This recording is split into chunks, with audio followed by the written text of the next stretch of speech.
We have a few fellowship directors with us, some facial fellowship directors. Dr. Hamra is with us today, as well as current fellows and past fellows.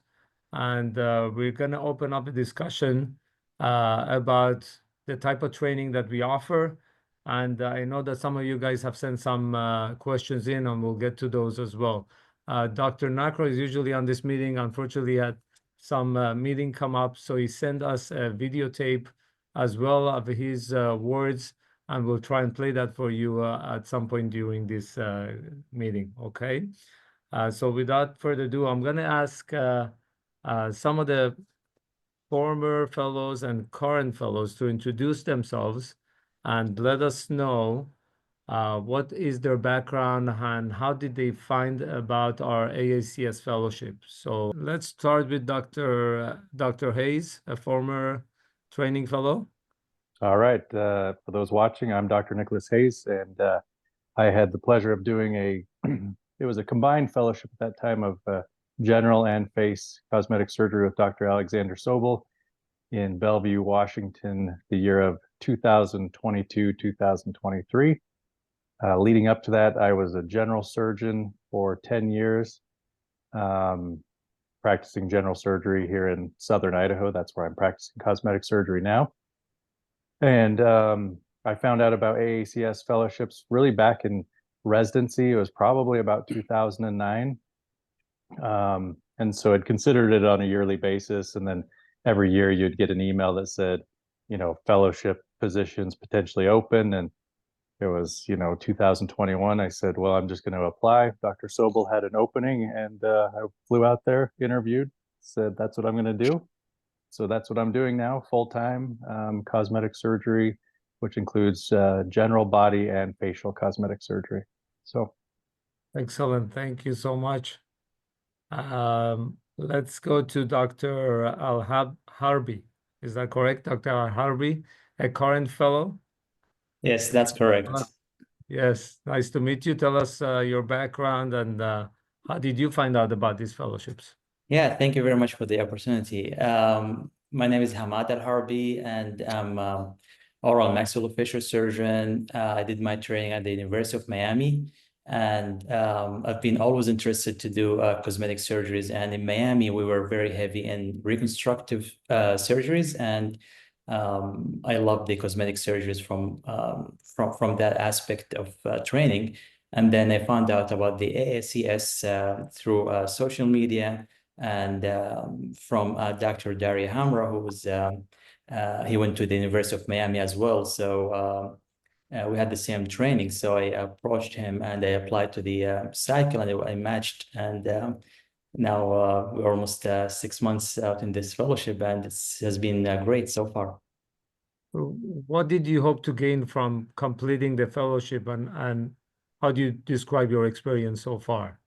I think it's great. I think most of us have great surgical training. However, we don't really get the cosmetic touch during residency, and in academia, we don't really get to learn these kind of how to deal with cosmetic patients, how to diagnose, how to treat those patients. And I think this is where I'm learning from this fellowship, and I hope I can take this over to my career after that. Excellent. Let's go to Dr. Daliski, also a current fellow. Tell us about your background and how did you find out about this training? Yes, sir. Actually, I just completed my fellowship. I was off cycle. I started October 31st of last year. So, okay. So, like the doctor in Southern Idaho, I had been a general surgeon for 6 years, board certified. Honestly, I got, I always wanted to do plastic surgery, and I didn't know about the AACS. After about 6 years, I got really disenfranchised with the whole hospital politics and, the administrative people telling you what to do. And I had actually 9 reconstructions on an AVM, a birthmark on my ear, and I always wanted the cosmetic side. So I did some research and I found cosmeticsurgery.org. I called up the wonderful people there, and they told me, hey, well, just so you know, a great trainer who hasn't been training for 10 years just came back to the fold, Dr. Kohler. So, I mean, I called him and I flew out. We stayed there with him for 2 days, and we just connected, and it was the perfect fit. And the rest is history. Excellent. And do you think, now that you've completed, right?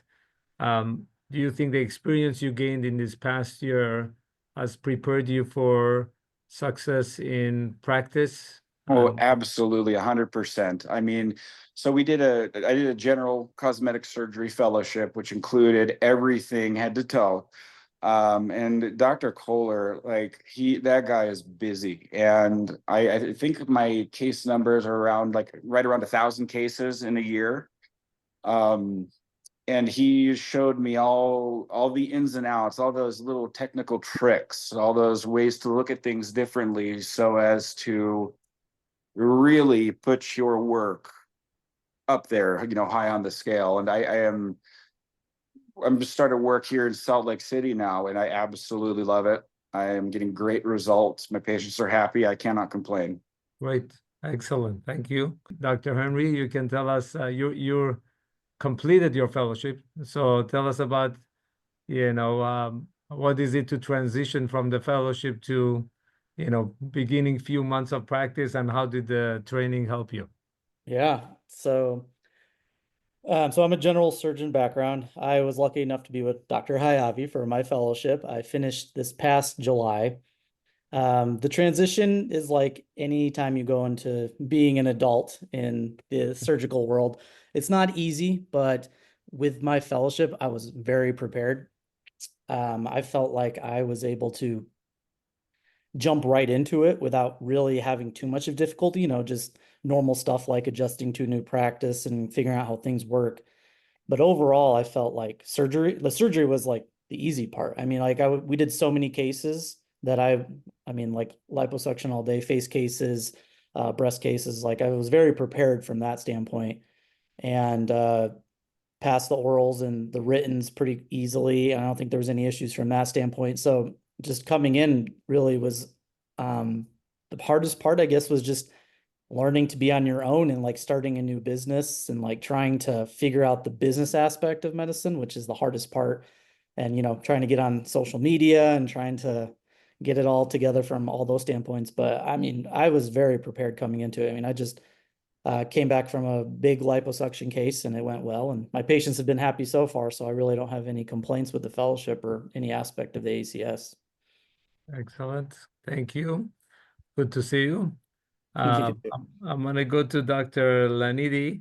I think we had a question that was sent from one of the people, and I think you can address that with your background. Tell us first about your background, and then how did you find out about the training? And also a question that was posed by someone asking, how does someone who's already in practice return to do a fellowship after working a few years? So pros and cons. I think, Dr. Hayes could have answered that too as well, but go ahead. Floor is yours. Oh, well, thank you very much. And it's certainly a pleasure to be on tonight. I'm Dave Ianetti, and I have a little bit of a different background. I have a general surgery background, and for the past 25 years, I've been doing hepatobiliary surgery, hardcore academic hepatobiliary surgery. I was a program director of a fellowship myself, and over the last few years, I think it was time for me to make a change. I've always loved plastic surgery, and particularly the cosmetic aspect. I did a lot of abdominal wall reconstructions throughout my years. And I had known about AACS, and it really, about 2 or 3 years ago, I was having dinner with a friend of mine who actually works for Sono Bello. I didn't do an AACS fellowship or anything like that, and we got to talking, and there was an opportunity for me to join into a plastic surgery practice, and said, let me go ahead. I'm going to ahead just completely change gears and go ahead and do a fellowship. It worked out very well that I'm now in Cincinnati with Dr. Mark Mandel Brown. Absolutely fantastic, fantastic practice. very deep into the society itself, and he's been a great mentor for me at the beginning of my fellowship here. So you ask yourself, how does somebody who's been in practice as an experienced surgeon for a long time, then go on to go back into fellowship, as a fellowship program director myself? Well, I'll tell you, it's kind of fun. It's a lot of fun. I think, in general, as surgeons, we all have some ego and whatnot. And I think putting that all aside, starting from scratch, seeing the world with a whole new, brand new set of eyes, it's basically rejuvenating and invigorating. I think if you can check your ego and be open to learning, which I'm certainly into doing that, it's a great experience. And I'd recommend it for anyone who's interested in going down this path. Excellent. Thank you for that. And there's going to be another question that's going to come. I'm going to ask you already. And that is, what do you think is the difference between a hospital setting for a fellowship versus this type of setting? And why this setting is appropriate for what we're doing? Because you have both perspective. As a past fellowship director who was in a hospital setting, I think you're the perfect person to answer that question, right? This is cosmetic surgery, obviously, is elective surgery.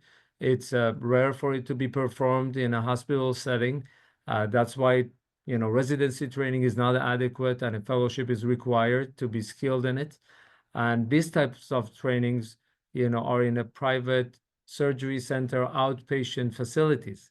And so, some will criticize the fellowship saying, oh, it's not in a hospital and it's not, ACGME, which, if you look at surgical fellowships, minimally invasive pediatric neurosurgery, there's lots of them, spine, none of those are ACGME, just like this one.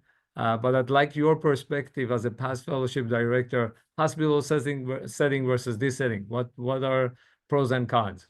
Yeah, no, it's a great question. Now, I've spent my entire career in a hospital-based practice and running a fellowship that's completely hospital-based. Sure, you have your outpatient clinics and whatnot, but you're dealing with life and death stuff, advanced pancreatic cancer, celiac and K's, vein down, liver resections, vena cava resections. Clearly, that sort of stuff needs to be in the hospitals. This kind of work, it's completely different. You said, well, how is it? Is it appropriate doing surgeries not in a hospital-based practice? Well, I can tell you, being on the American College of Surgeons Coding and Reimbursement Committee for the past 8 years, there's clearly a trend in the United States to do more outpatient-based surgeries. Now you can do total hips as an outpatient, knees, hips, whatnot. This is not life and death surgery. Some of the stuff we do is certainly very serious.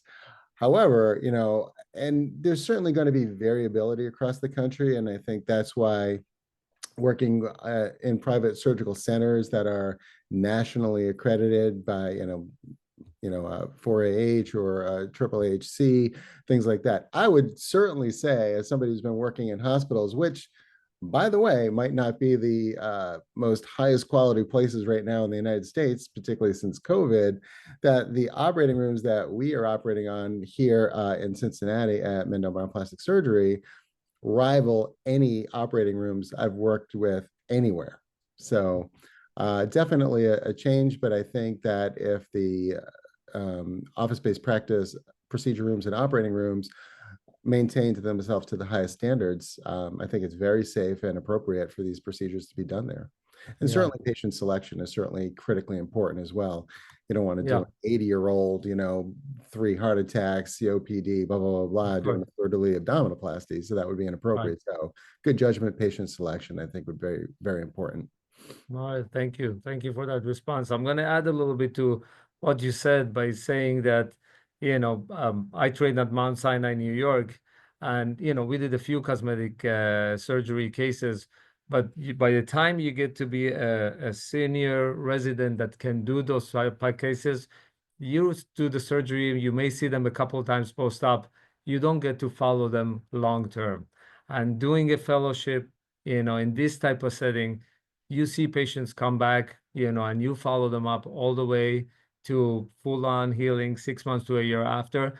And you can see your fellowship director and the other attendings who are operating, their long-term results and what happens. So I think seeing that, managing complications, being in contact with the patient the whole time is a huge advantage that you get in a mentorship and a fellowship like this that you don't necessarily get in a hospital setting. In a hospital setting, most residents and fellows are farmed out to a few different institutions at the same time. You'll spend 2 months here, 3 months here, another month here. So the continuity of care is not there.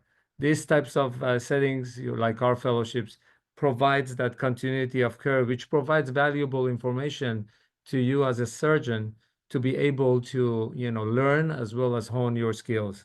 So I think that's a big advantage too.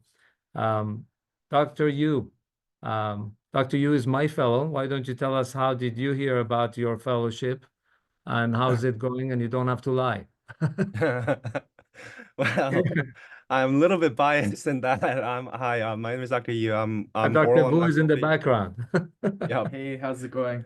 I'm an oral and maxillofacial surgery and background training. I basically found out about this fellowship because Dr. Hayavi is actually one of my attending at Loma Linda Oral and Maxillofacial Surgery. So during my training at Loma Linda, I get a choice between Dr. Hayavi and there's another plastic surgeon. 1 month with him, either 1 month with you. 1 month with Dr. Hayavi. So, I chose Dr. Hayavi because I wanted to learn how to do facelift because I found that surgery very, very rewarding. And, being an oral and maxillofacial background training, I love doing orthodontic surgery, the immediate gratification of like changing a patient's facial profile. And, I like to do a facelift, if possible. So I spend like a month with Dr. Hayavi. I get to know a lot of, I get to know Dr. Hayavi. I get to know the people that work here. And honestly, for me was like the reason why I chose cosmetic surgery is because I wanted to learn from Dr. Hayavi. That's the, one of the main reason because I wanted to be like, not only a good surgeon, but a good person and have like a good relationship with the all the other patients, staff member here at Inland Cosmetic Surgery. And the residency teaches you principles. However, the fellowship teaches you how to, especially American Academy of Cosmetic Surgery fellowship, they do teach you not just the surgical training, but also how to run your business, how to, take care of like a conflict if like there is, patient who's unhappy with the cosmetic surgery outcome. And then, I get to see like how we as a surgeon do like a cognitive behavioral therapy by a side. And Dr. Hayavi is excellent in that regard. So, just learning from him was pretty much like my dream. And then the dream came true. Thank you, Rayu. I'll pay you later for all of that. Dr. McCoskey, you're representing a very good facial cosmetic fellowship and our colleague, Dr. Nakra. Can you tell us about your background and how did you find out about your training and how are you doing so far? Yeah.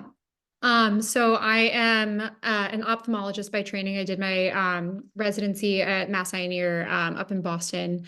And so that for me, we saw I loved my oculoplastics rotation as an ophthalmology resident. And I knew that was, my career goal and plan pretty early on. But being in a place like Mass Eye and Ear, we saw minimal cosmetic surgery, but obviously that is potentially a huge part of oculoplastic surgery, and it's now like rebranded as oculofacial plastic surgery.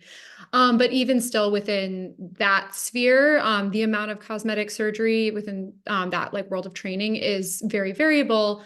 And so for me, when I was looking for kind of post-residency training, and knowing I was interested in doing cosmetic surgery, as a big chunk of my career, I wanted to know that there was going to be kind of structured and kind of quantified cosmetic training for me as part of my postgraduate training, and beyond just kind of the traditional things that fall in what I would have seen in ophthalmology residency. So kind of extending beyond just eyelid surgery and into full facial surgery. So working with Dr. Nakra at TOC the amount of exposure I've had to things that are have opened my eyes to like a world well beyond what was previously available to me. And kind of the busyness of his practice, seeing the other side of things that people have already talked about, like kind of the business side of things, the psych side of it all. And then of course, you know, the surgical skills and developing my surgical skills in anatomy that I previously would not have had the opportunity to work in. So I've been really fortunate to train here. It's been an awesome experience. Great. Excellent. Thank you. Let's move on to Dr. McCollum. Is Dr. McCollum here with us? Hey, how's it going? I'm Max McCollum. Trained as an oral maxillofacial surgeon, also out of Mount Sinai in New York. And yeah, and so, you know, my experience wasn't too dissimilar to yours in the sense that, you know, we didn't have a huge amount of cosmetic surgery exposure in training, but, you know, I did kind of get my start just through jaw surgery and a lot of the jaw surgery that we do. And so kind of exposed to some additional elements of cosmetic surgery through that. And then, you know, when I was looking through the AACS at what opportunities were available and doing some deeper investigations into what programs are available, ended up coming to visit Dr. Randy Stanovich's program in Dallas, Texas. And that's where I am today. And I had an awesome time visiting with Dr. Stanovich, and his office is just such a unique experience outside of anything that I really saw in an academic setting. And so it's been very encouraging for me to see how he manages his private practice and the scope that he's able to provide for his patients in a private practice setting, I think is incredible. And so, you know, I've been there since July, having a great experience, learning a ton, and looking forward to the rest of the year, thoroughly enjoying things so far. Excellent. Does Dr. George Anastasov still operate at Elmhurst? He does. Excellent. He's still going strong. Well, It's great. He used to do a ton of cosmetic surgery when I was there. So I know. Unfortunately, that element of things has slowed down a little bit. But yeah, he was there, and I enjoyed his learning a lot from him, you know, when he was available for us. So it's great. Excellent surgeon. Great. Mm-hmm. Thank you for that. Okay, I think we have Dr. Marisa Vinias with us. Hi. Hi, yes. How are you? Hi, good. Nice to meet everyone. So I'm a new fellow from July. I'm a board certified general surgeon, and I didn't practice. I actually went straight from general surgery residency at Miami, Mount Sinai, Miami Beach. It's completely not related to Mount Sinai, New York, another Mount Sinai.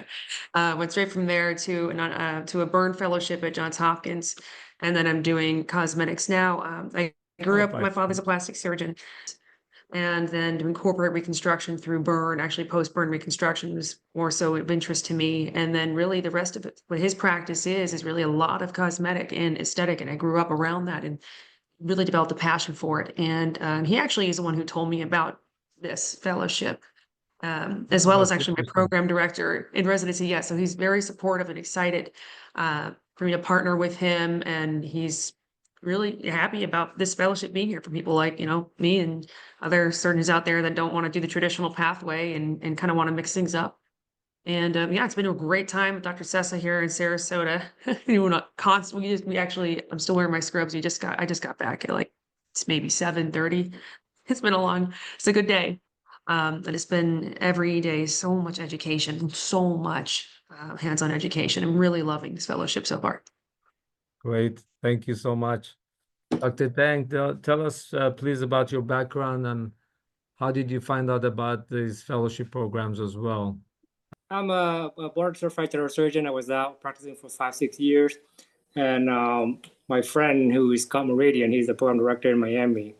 So he's been doing it for a while. He was actually my junior resident in residency together.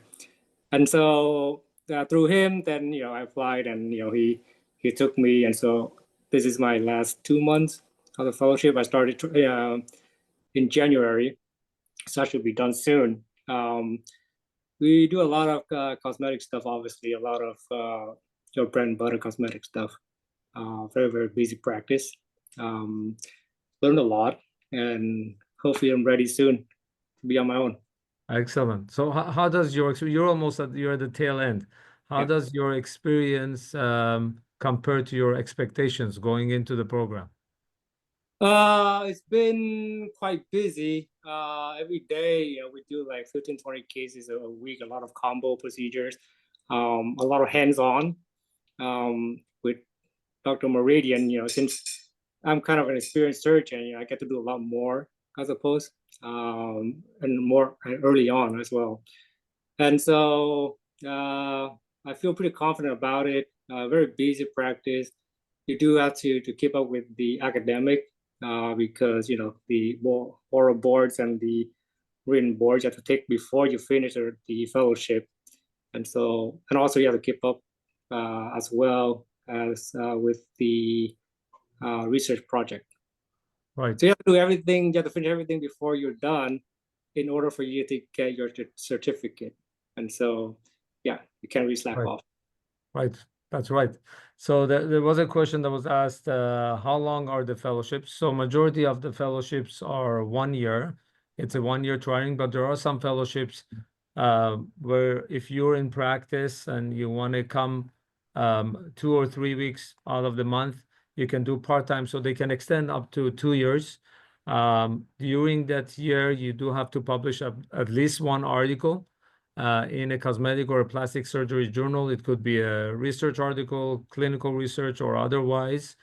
You also have to pass your written part of the board exam and subsequently the oral part to become board certified. And you need to be board certified in your primary specialty before you can receive board certification through the AACS. So those are some of the rules just for the audience that's new to this. Hi, Dr. Hamra. Good to have you on. Can you tell us a little bit about your fellowship and what makes a competitive applicant, specifically to your fellowship or all of our fellowships? You can comment on that. What makes an applicant competitive to get into your program? I guess my fellowship is a facial cosmetic surgery fellowship. So as you know, the facial anatomy is very intricate. And for a fellowship that is of 1 year duration, there's no time to teach surgical anatomy of the face just because it's very intricate. And so a sound background in facial anatomy and some background in facial surgery is really key. So that's what I'm personally looking for. And also a level of artistry that the applicant brings with themselves is key, just because, with facial cosmetic surgery, it's a lot has to do with artistry, with how you see and recognize the aging process, and based on that, how you come up with the treatment plan. And the other thing is really excellent communication skills. At the end of the day, what makes you a successful surgeon is the ability to be able to communicate. And by being able to communicate, I'm not talking about just knowing how to talk, is how to talk in a compassionate and empathetic way. These patients that come to us, they open themselves up. They're very vulnerable. They're basically seeking self-esteem and self-confidence. And to understand that and not to talk to them like they're some sort of object or some sculpture is important. And that, you have to build trust. You have to build rapport for a patient to trust you. So I'm looking for candidates that bring that to the table, and passion is the key. You have to be passionate about it. If you're just there to just put another certificate on the wall, or you just think it's a great idea, the 1 year is so short, and it's almost like it flies by in a breeze. And if you miss the boat on the opportunity, it's going to be very hard to go out there and perform a rhinoplasty or a deep plane facelift and other intricate periocular surgery. So, sometimes I even think 1 year is not enough, but I think I give all my fellows also the option beyond their fellowship to just whenever they want to come and shadow me in the operating room and just hone their skills. And so the things, again, to review, I'm looking for is experience in facial anatomy, be in love with artistry and aesthetics, because you need to really have a good taste. Be very compassionate and empathetic towards your patient's needs. Great. Thank you for that. We all, as fellowship directors, want people that are passionate about this field, are eager to learn, and are here to work hard. This is not a year to just slack off and watch somebody else doing surgery. All of our fellows, and I'd like to ask the current fellows and past fellows, how much of your fellowship was hands-on? And I'd like an answer. Anybody who wants to jump in and answer, you can, but you'll see it's hard work. And we want people, if you're eager to learn, we're here to teach, but if you just want to stand, by the sideline and watch, this is not the training program for you. I think that's the most important thing. Be passionate, be honest, be a good communicator. We're here to teach. I think the best thing about the academy in general, the entire academy and these fellowship programs, is the camaraderie. I mean, we are constantly, like, I'll reach out to Dr. Hamra if I have a question about a technique with his rhinoplasty, and he'll walk me through the entire procedure, and vice versa. I mean, we communicate, we collaborate, and when we have complications, we communicate and collaborate, and we help each other. So I think that's extremely important, and it flows, from the academy to the fellowships and back and forth from us to our fellows. And I think that makes a good program. So we want people that are eager to learn. And I think to add to that, I think it's important, just because it's 1 year is very short, is what you just said, active participation as opposed to passive participation. I think every fellow, because the time is so limited, they have to do a lot of homework on their own. They have to prepare before they walk in the operating room. They need to know even the history of how this procedure evolved, what different techniques they are, because that's important to go into the operating room with context. If you walk into the operating room without context, without any knowledge of the nuances of different techniques, you will completely miss the whole point. And I think that's where I see fellows that come very prepared to the operating room. They know all the techniques. They even know the studies. They understand who developed what, when. I mean, like literally nerds. And then others that, they're just kind of like in there for a ride and just passively just watch and hope I kind of explain them everything. I think so. And that's where passion comes through, and the more passionate you are, the more homework you do, the more you're going to get out of that 1 year of fellowship. And then after your fellowship, your level of confidence is different, and you will just excel and catapult and become a leader, actually. And I think we're looking to develop leaders to the next generation, and that's really our intention. Yeah. Thank you for that. So any of the current fellows or past fellows, how much of this is a question that was sent to us, how much of the fellowship is hands-on, actually hands-on surgical experience? What percentage? Anybody? You can jump. My fellowship was hands-on from day one, 100%. So it was 7 a.m. to 5 p.m. every day. And I cannot tell you how much I operated. I would go home and just lay down, go to sleep. I was so tired. We did so much surgery. It was wonderful. This is not, okay, hey, you're going to come in and watch surgery. You're going to perform surgery. You're going to say, hey, look what I did today. And that was a wonderful feeling. Like, it was amazing. I loved my experience.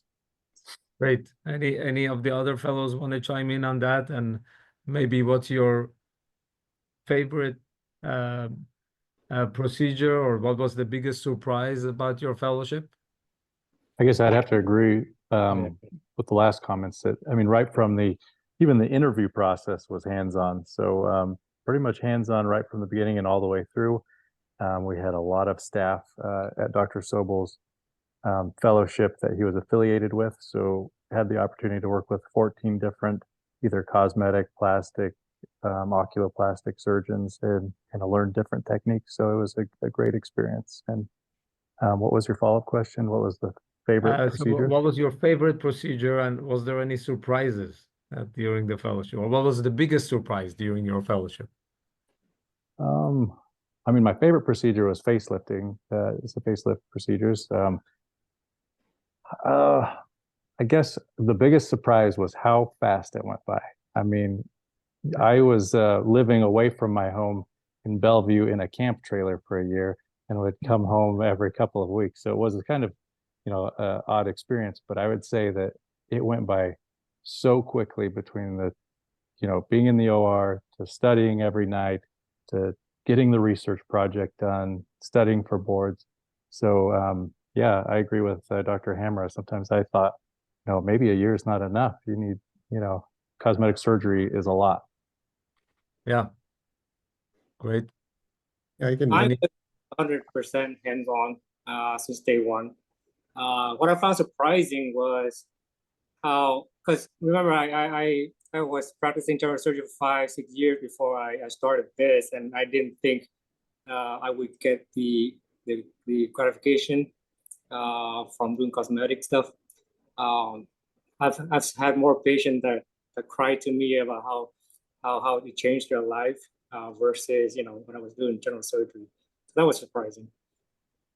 So the emotional transformation that you get in your patients was the most surprising. Yeah. You and the amount of thank yous that you get. To chime in as well, here in Cincinnati, it's been great. Been hands-on since day one as well. We operate a lot, and I think that the program here at Mendel Brown is fairly organized and structured. So I think depending on the level of experience you come into this program with, I obviously came in with a lot of surgical experience, but not a lot of cosmetic surgical experience. I've been very active in the operating room, and then as the year progresses, based on your level of interest, passion, being an active participant in the whole process of education as adult learners rather than a passive participant, you have an increased graded level of responsibility to the point where when and if you get to that spot, that you'll be able to have your own patients and be able to be the primary surgeon as you progress through this fellowship. So I think this is very well structured and flexible enough to accommodate for the individual level of learner here. Very good. What was the biggest surprise for me? I'll tell you. In my past life, nobody ever wanted to come and see me. I was the end of the line. And here, people want to come and see you. And it's even this point in my life, I am not used to people wanting to come and see me. And now I'm already developing my own patient base, and it's great. And these long-term relationships that you have with people, it's truly deeply gratifying and wonderful. And yeah, much more gratifying than somebody with pancreatic cancer, for sure. So that's a nice transition, right? That's great. Excellent. And you said something very important that I want to reiterate is that, the fellowship, a lot of people come into the fellowship and all they think about is surgery. How am I going to do this surgery? And that's it. But being a successful cosmetic surgeon in the outside world, in private practice or in any setting, is not just about surgery. It takes a lot more than being able to do the procedure to be a successful cosmetic surgeon. And I think one of the advantages of these fellowships is that you see it in real world and you see the whole entire thing. You see the patient from the moment they walk in, during the consult, prepare them for surgery, at post-op, all the way throughout their 1-year follow-up. And you see how your director actually manages the whole entire process, but at the same time, manages the practice, manages the surgery center, because those types of, interactions or skills are as important as doing the surgery.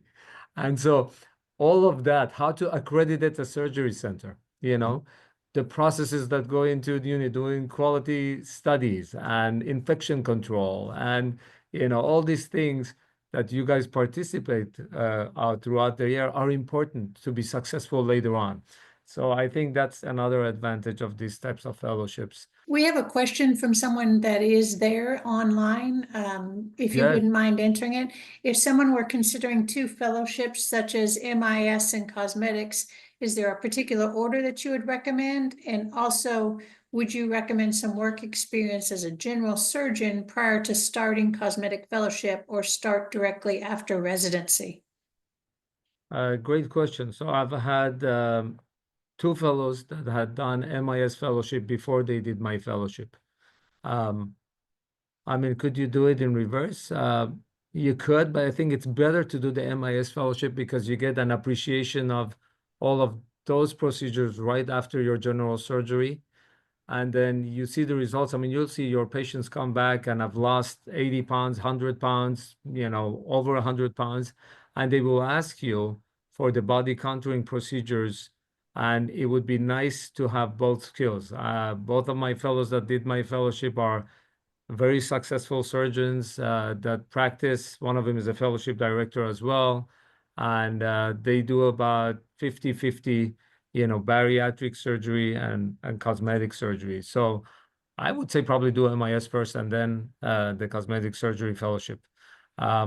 What was the other part of the question? I'm sorry. Was it okay? Do you need to practice before you do the fellowships?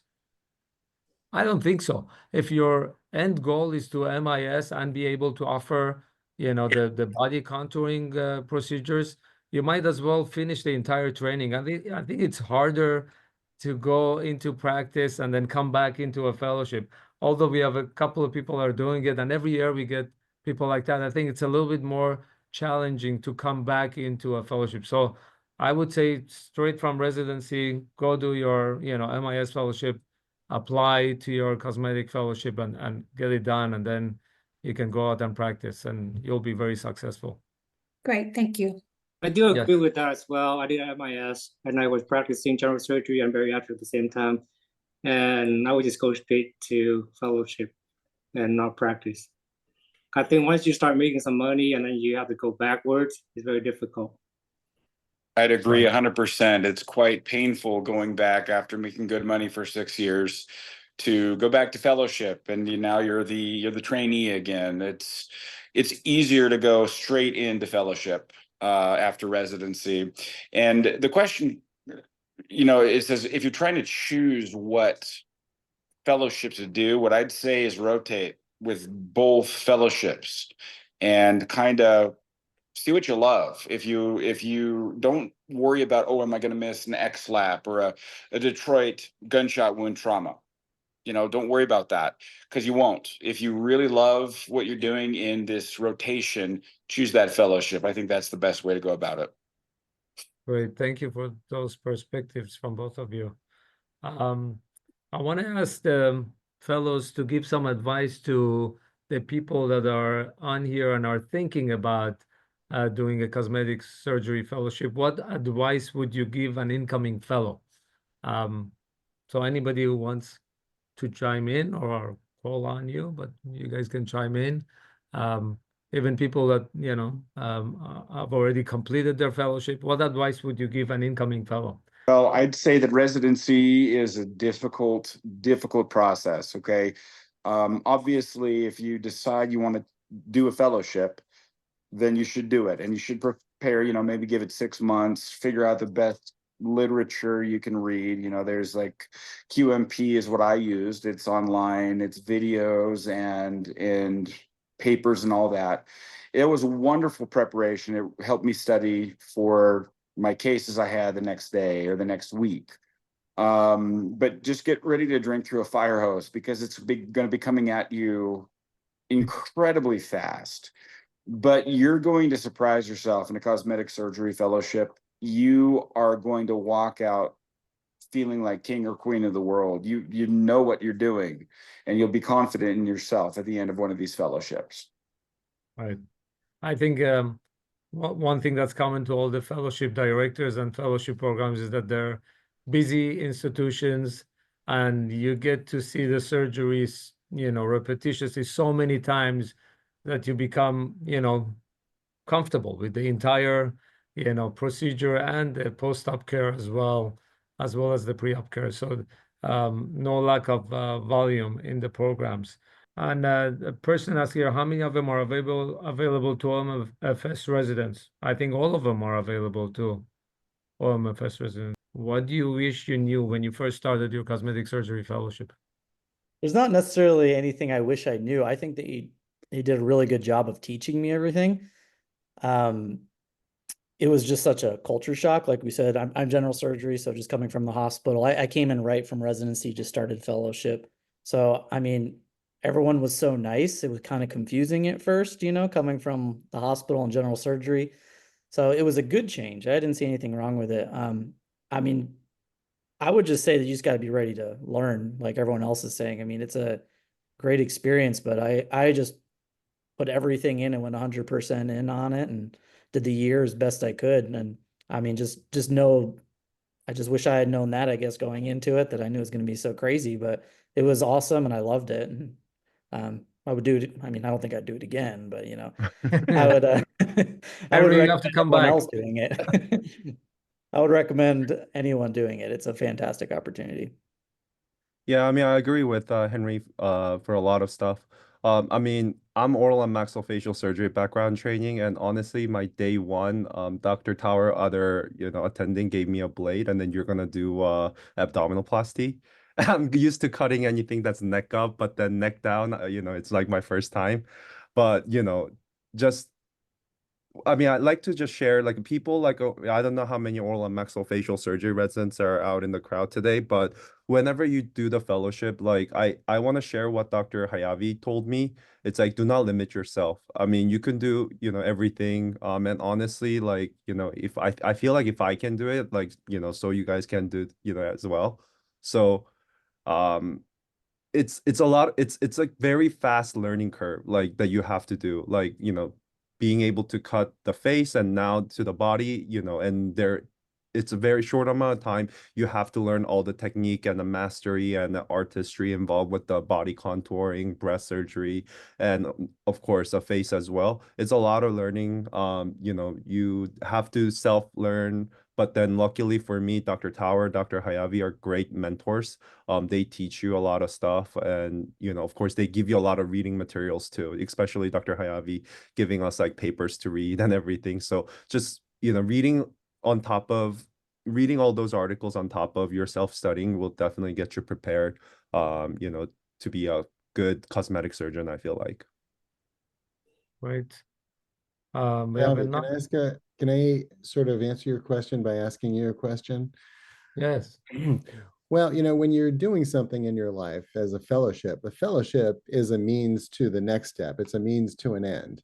And Right. so can I ask for, maybe might be a helpful answer for some of the people who are interested in doing a cosmetic surgery fellowship, what is the distribution of fellows in terms of what they wind up doing after this fellowship? What's the percentage that say go into an individual or a small group practice, go into a large group practice, go into a national company? What's that distribution look like? Do you have data on that? That's a very good question. Kelly, I don't know if we have data on it specifically, what the fellows do after. I think we did a survey like that before, but I think majority, I want to say, go into private practice. A percentage join another cosmetic or plastic surgeon in practice.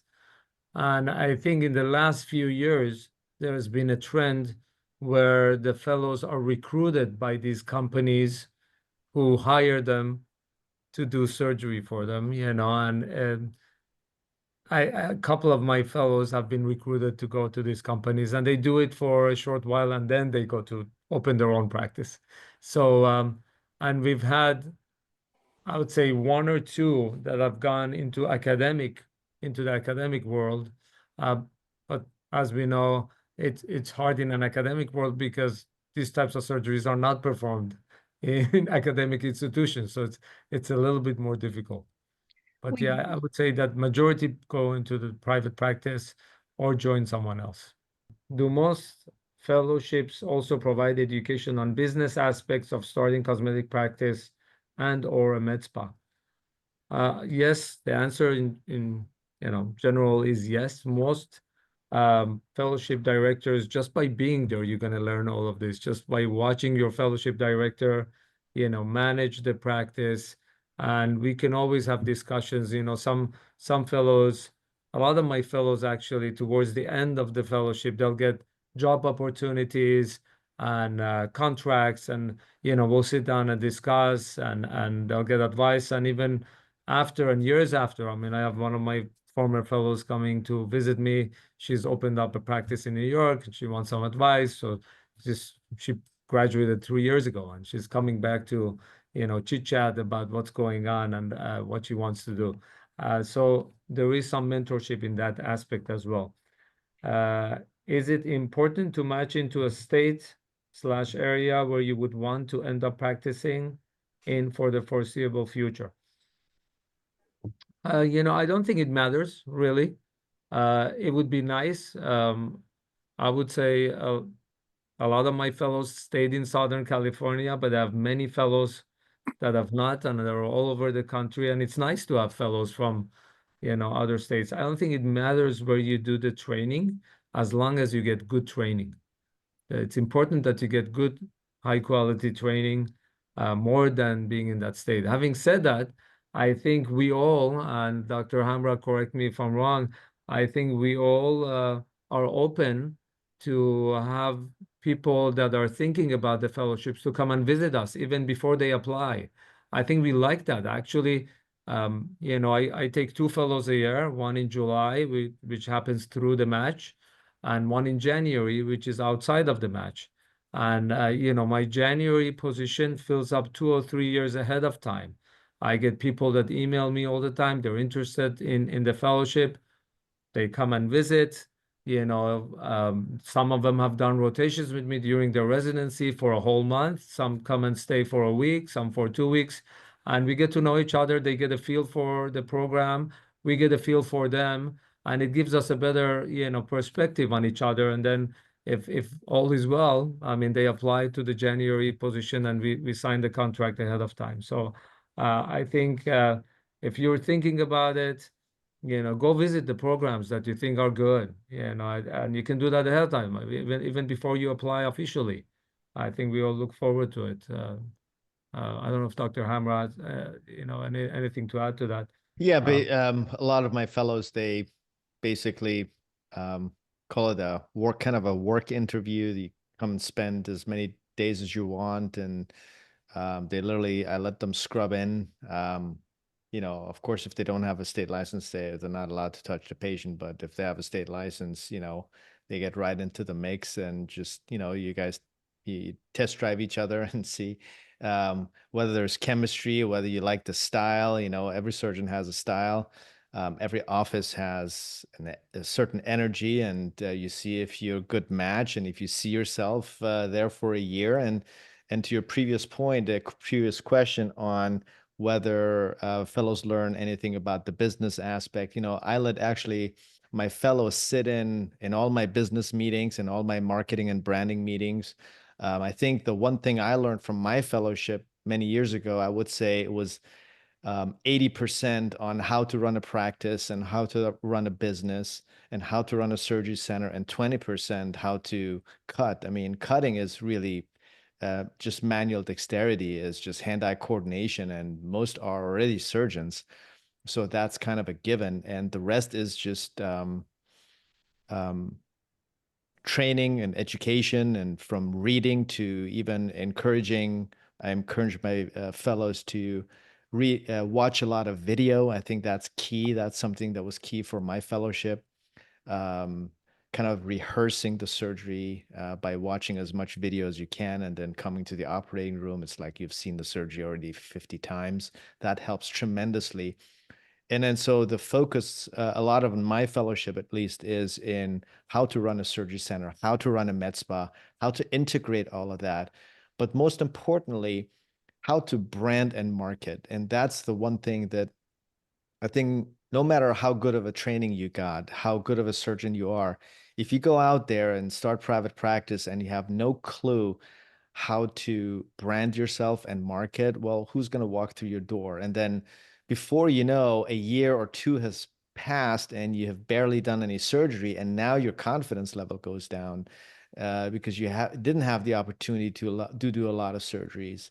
And that's how a lot of my previous co-fellows, a lot of them have actually just not continued with cosmetic surgery because of that issue. So I think now with the internet and social media, it's very easy to brand and market yourself. And a lot of my fellows, I learn on how to do that successfully, because the one thing is to learn something in the operating room, and the other thing is, well, how to get the opportunity to apply all of that knowledge.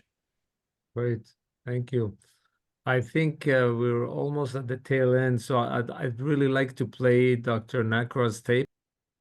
Hi, my name's Tanuj Nakra, and I'm an oculofacial plastic surgeon in Austin, Texas. I'm one of the fellowship program directors for the facial cosmetic programs, and I'm very sorry I was not able to join in for the session today. I enjoy doing this every year with Dr. Hayavi. Something came up with my schedule, and so that's why I'm recording this video. So what I'd like to do is tell you a little bit about me and my fellowship program, and also just the AACS in general and facial and general cosmetic surgery fellowship programs. So my background is in oculoplastic surgery. I trained at UCLA, did my residency and my ASOPers fellowship at UCLA. I did an additional fellowship, an AACS fellowship while I was at UCLA, and I trained in facial cosmetics and actually went on to do another fellowship afterwards, which included facial and general cosmetic surgery with Ron Strand in Santa Monica. And basically for the last 17 years, I've been practicing in Austin. And my practice is primarily facial cosmetic surgery. We perform routinely full facelifts in our practice, which include brow lifts, lots of blepharoplasty, fat grafting procedures, facial implants. My philosophy tends to be on the creative side, where we try to really customize individual procedures for every single patient. I like my fellows to have a very strong background in anatomy and understanding how things heal, so that our fellows can go on and feel confident to be able to handle any situation that comes up in the aging face. And also, this trend that is growing of younger people coming in for modification of genetic anatomy, whether it's heavy necks, noses, eyelid or facial proportion issues. These are all things that I think are very important to be able to manage in the facial cosmetic surgery world. So our fellowship program is very similar to many of the other facial cosmetic programs in that we have a one-year fellowship that's pretty broad spectrum. Our fellows train alongside us, operate with us, and see patients with us on a daily basis.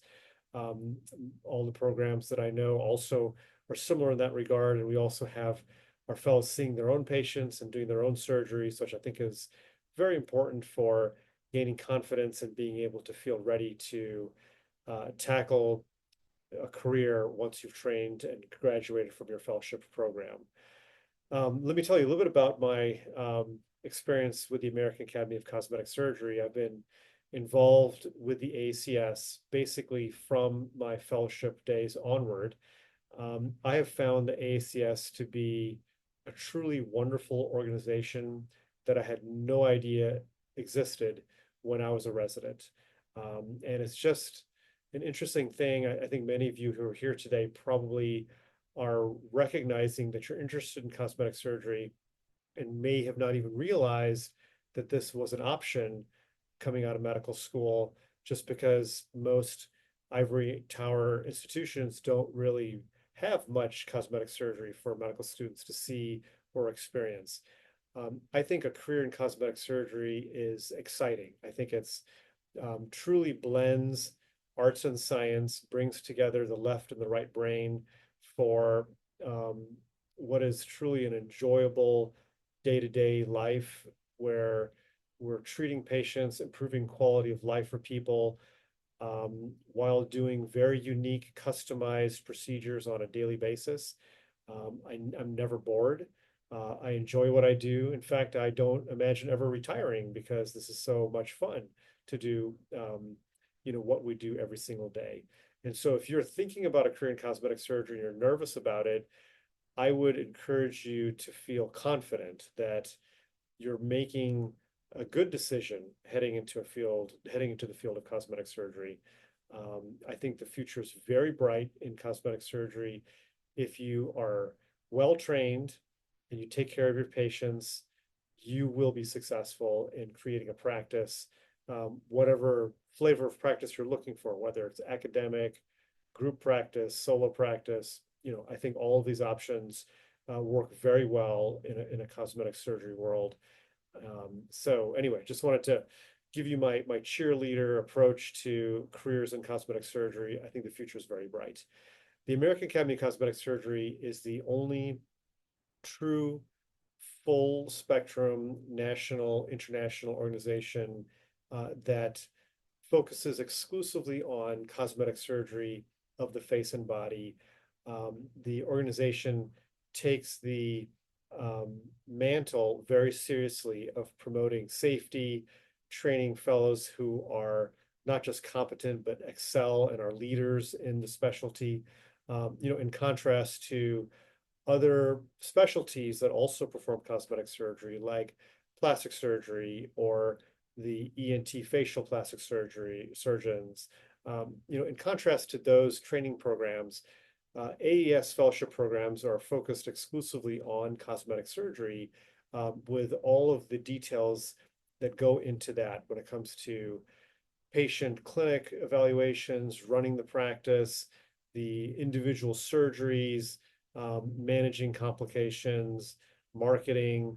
These are all routine aspects that our fellows are exposed to on a daily basis. And the national meeting dives into these topics in more detail every year. And the AACS organization is one of the rare multidisciplinary organizations that brings together numerous specialties that are all focused on cosmetic surgery.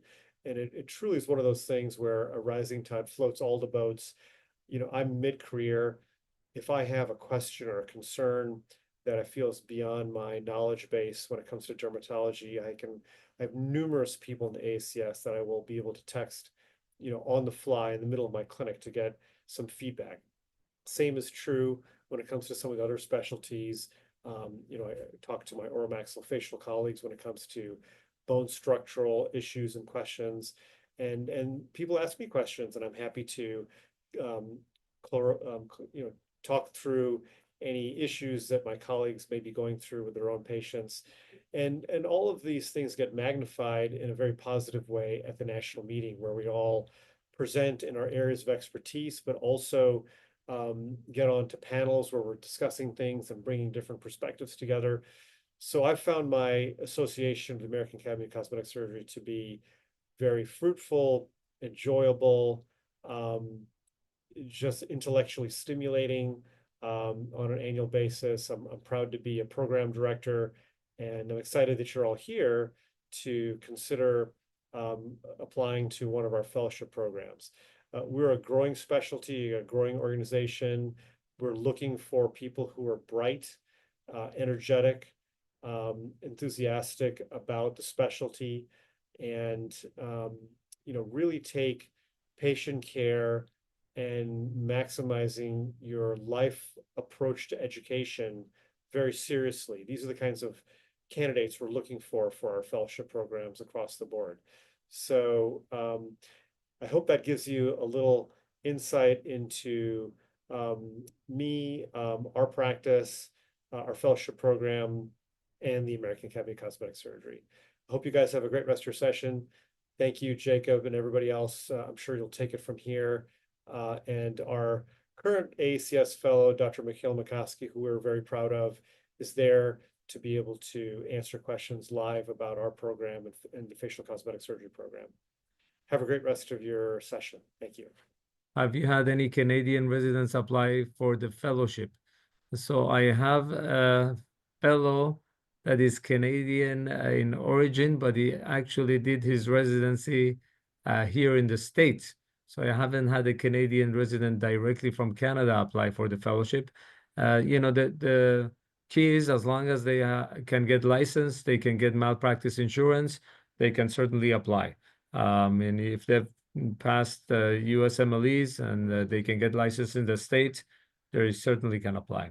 I think there was a question sent in also, do we accept international fellows? So again, it comes back to the same question. You have to be able to obtain a medical license in the state where you're going to do the fellowship and be able to get malpractice insurance to be able to apply. I mean, we don't discriminate, but you have to be able to get a license. You cannot do the fellowship if you cannot be licensed. There was one question there about the timeline, when to apply, you know, when are the interviews and the match? Maybe you can just go over that real quick with whoever has stayed on. The application time period opens January 1st and it is open through June. As of the end of March, the initial set of applications are sent to program directors and they can start their interviewing, but they do interview all the way up until match day of June, and I think it's 15th of 2025 this year. During that time period, then they go through the match, and then the match is selected, and we'll be looking for a cohort for 2026. If you do interview with a program that has a January start date, which we have several, probably about 10, like Dr. Hayavi's, then they do contract outside of the match, and some of the training fellows who do not make the match contract the following January. We do still have a couple of training fellowships open for July of 2025 that there was not a great connection between the applicants. And so if you're interested in those, shoot me an email and I'll send you those open programs. We want to mention that in California, we're having the national convention that Dr. Nakra spoke of. So please go on the website and look at the program and all of there's a lot of information. There's a lot of collaboration and a lot of networking that's done during that meeting. And I think it's very beneficial. I think that's a great opportunity to come and see what the academy is about, and you can talk to the fellowship directors. Majority of the fellowship directors come to those meetings. They present at the meetings. And so it will be a good opportunity to meet everybody. Thank you, everybody, for logging into this meeting. If you have other questions, you can still send questions to Kelly through the academy. And if you're interested in our fellowship, please contact us and come and visit. We'd love to have you.